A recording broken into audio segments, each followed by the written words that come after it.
If you need to send me any messages, you can send it through the chat or you can unmute yourself.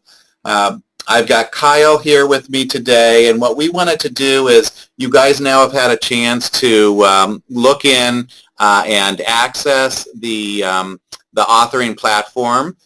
We wanted to go through a couple of details of different types of items that we've created to give you an idea of what that might look like. We wanted to show how important it is to use tagging so that your items, because they're all going into one big pool, and so it's going to be really important for us to be able to pull out individual grades and particular authors by the tagging. That filter is going to be really important, so we're going to walk you through that as well.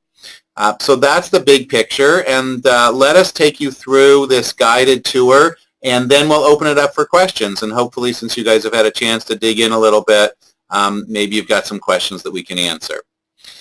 That said, I'm going to turn this over to Kyle, who will take us on a guided tour of the different, he's looking at me funny like he thought that I was going to give this tour. You were going to drive. And no, you're much more qualified than me at this point. So you want to flip over to Chrome, and let's see what we've got here.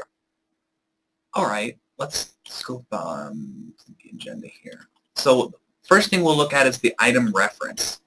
The item reference is this part right here of the item. It looks like a title. It kind of is a title. It's the unique identifier for the item. So when you create a new item, this is where you set the reference. Click the little pencil and you type it in.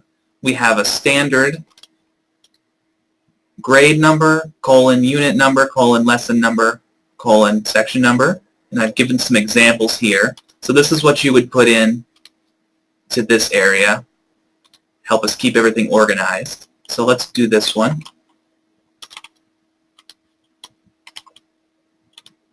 Great. The second element is tagging. Every item needs to be tagged with these 5 elements. Your name, Nystrom Elementary with the grade number and the unit you're working on, then the grade number and whether it's vocabulary, content, skill, and then the DOK level. So let's label this one that we're about to create. I go over to the right and click Tags.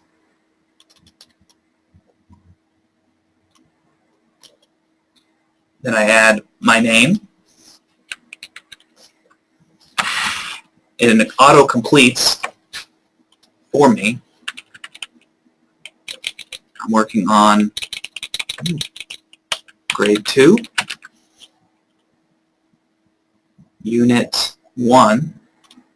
So you've already put in all the tags then, and they're just calling them up. They shouldn't have to create any of their own tags. Exactly. Everything will be here already.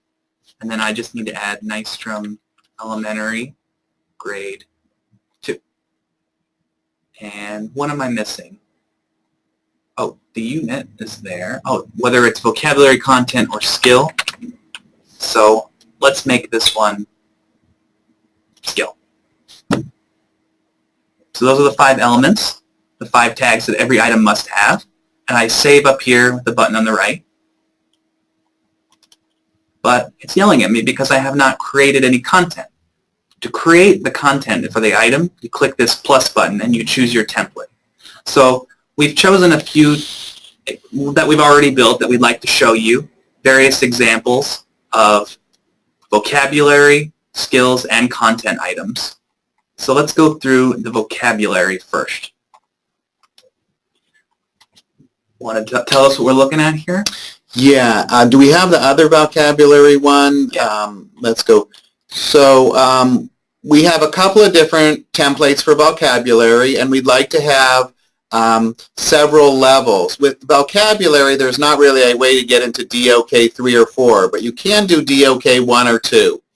In this case, this could be considered a DOK 1. We're dragging, we're categorizing, and we're putting things into different categories. So here's a way to work with urban, suburban, and rural are really our keywords, and which of these go into which categories. And you can have multiple things if we put them all into urban, or parks can be, I think, in all three of them. So there's a way to be able to work with those. So this gives you an idea of one type of vocabulary activity that we could do. This would be a simpler type of activity.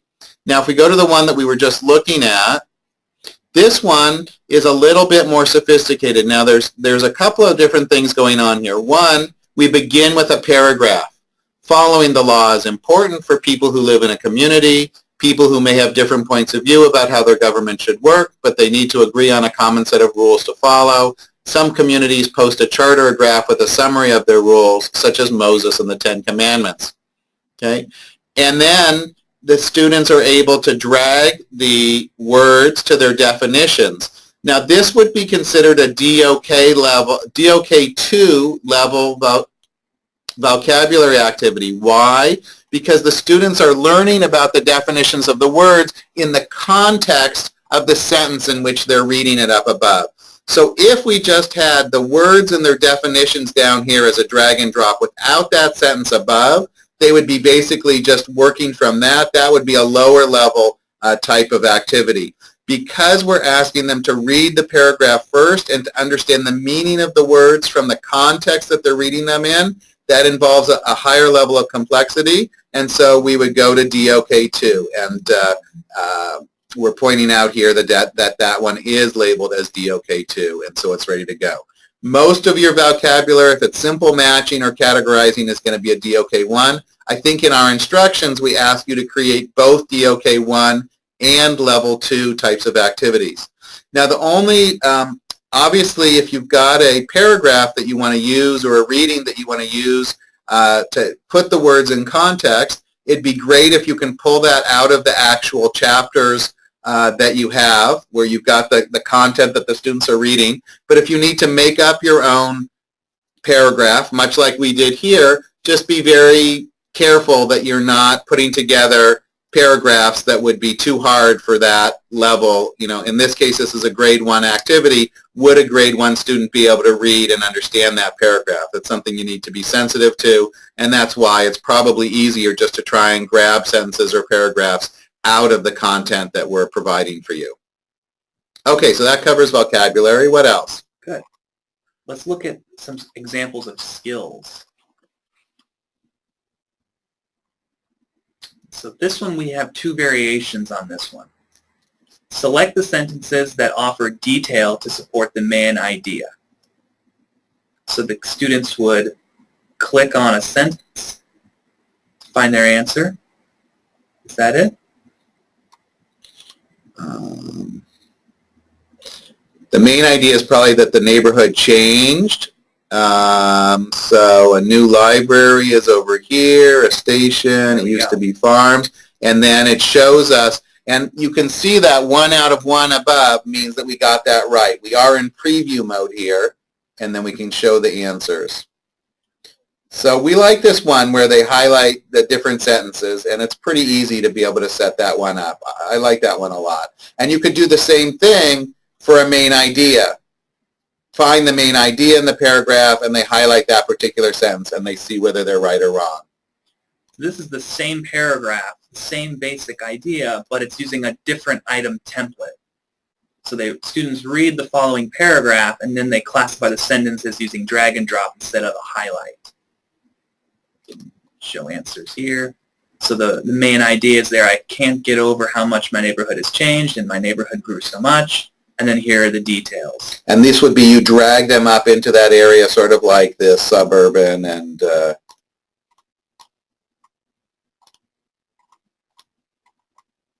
I got one wrong. 2 wrong. So okay. Nice. So those are the skills, right? Or do we have another skill? Using charts and graphs. Our friends want to tell the town leaders what they want in the park. Use the information in the chart below to create a graph to show the town leaders how many people want each idea. So with this one, the information is in the chart, and what we're going to do is manipulate the graph in order to make it agree with the chart. So how many people want a climbing tower? I count 4. How many people want a playground with ramps? I count 4. How many people want an ice skating rink? Only 3. So this is a pretty cool one because it allows you to manipulate the graph to set it up and to allow the graph to represent what's there in the chart. So we like that one a lot as well. The next one is a content item, classifying wants and needs.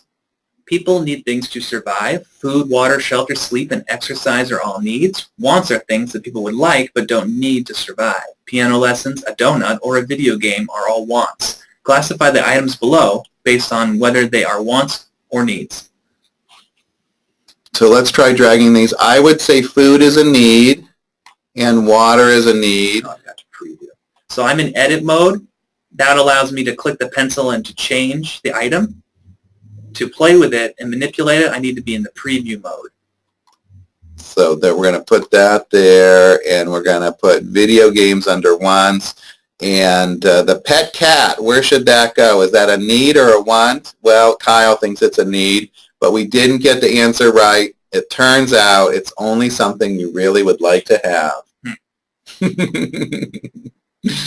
Okay, so now this is an interesting one. I think in our instructions we say that you can put in references to pictures that you'd like us to put in. You could put in placeholder pictures, but we need to make sure that the pictures are all rights cleared and that they're that we have the ability to use them. So feel free to use pictures to create something like this. If you think that you have the rights, if it's like a public use rights, let us know where they're from. Otherwise, you can also just put in a little statement of, you know, picture of water goes here or something like that, so we get an idea of what we need to do to finish these up. But we're going to have to review all of these activities and make sure that the pictures are okay to use. One last important point on the agenda. Remember to click Save before you navigate away from the item. The Save button is over here on the right. It's very easy to forget to save.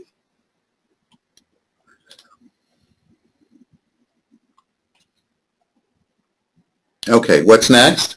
That completes our agenda. Okay, so we can open it up for questions now. Lisa and Frederica, we're glad to have you with us. I think you guys are both self-muted, so you can unmute yourselves and ask any questions you might have.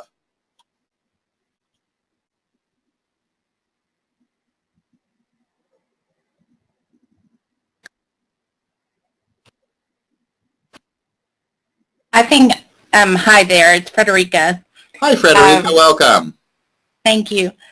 I think for me, it's just going to be kind of playing around a little bit with it to get familiar with it. And then also, so when I'm looking and playing around, will I look in the preview to do that at first, kind of what you've gone over? Or will it automatically go to just which template and I pick and choose? Well, I think when she first logs in, she's going to see all the examples of what we've created. Right. And the first if I click back here, would it take me?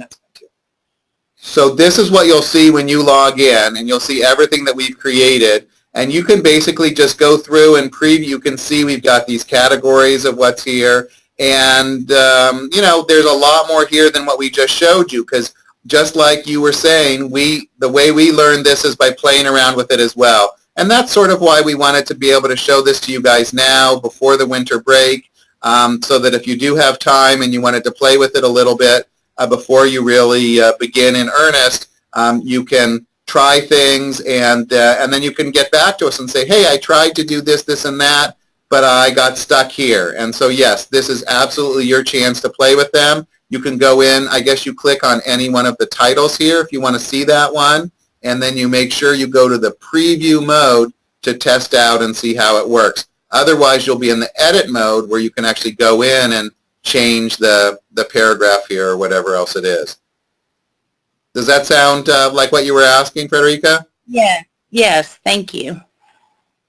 Have you had a chance to log in, and were you able to go in and try anything yet?